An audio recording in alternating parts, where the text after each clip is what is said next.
தமிழகத்தினுடைய முதலமைச்சரும் கழகத்தினுடைய தலைவருமான என்னுடைய நெஞ்சம் நிறைந்த மதிப்புக்கும் மரியாதைக்கும் உரிய தளபதி அவர்கள் இன்றைக்கு திராவிட முன்னேற்ற கழகத்தின் சார்பாக சட்டப்பேரவை தேர்தலில் 2026க்கான திராவிட முன்னேற்ற கழகத்தினுடைய வேட்பாளர் பட்டியலை அறிவித்திருக்கிறார்கள்.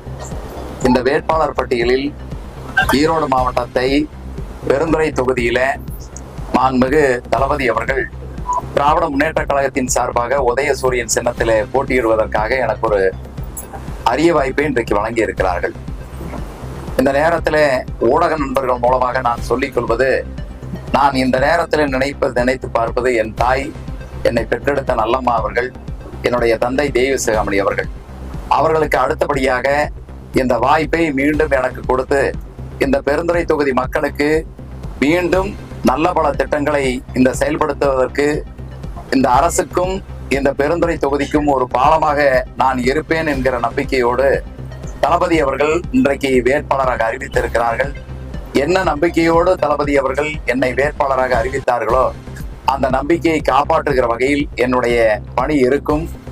அதே நேரத்தில் இன்றைக்கு வேட்பாளராக நம்பிக்கையோடு அறிவித்த தளபதி அவர்களுக்கு ஈரோடு மத்திய மாவட்ட கழகத்தில் 2 தொகுதிகளை எனக்கு ஏற்கனவே ஒதுக்கி நான் பணிகளை பார்த்து வருகிறேன்.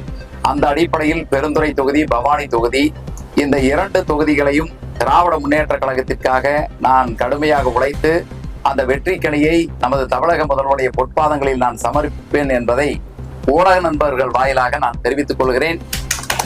இந்த ஊடகத்தின் மூலமாக நான் சொல்லிக் கொள்வது, நான் தேர்தலிலே போட்டியிடுகிற பொழுது திராவிட முன்னேற்ற கழகத்தினுடைய வேட்பாளராக நான் போட்டியிடுகிறேன்.